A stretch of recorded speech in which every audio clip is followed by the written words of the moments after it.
Welcome in LED Expo, New Delhi 2021.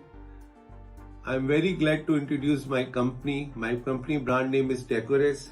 Decorex is your source for top quality LED lights that are both economically to operate and enjoyment friendly. It is a brand owned by Shri JSB Lighting Company, which specializes in satisfying customer need through design and manufacturing of light to supplement the demand for high-end architecture, indoor-outdoor lighting. Our light product manufactured to the highest standard of perfection and offer at competitive price to prestigious clients across India.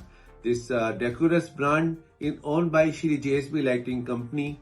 We are supplying all the leading specific architect and consultant and government organization.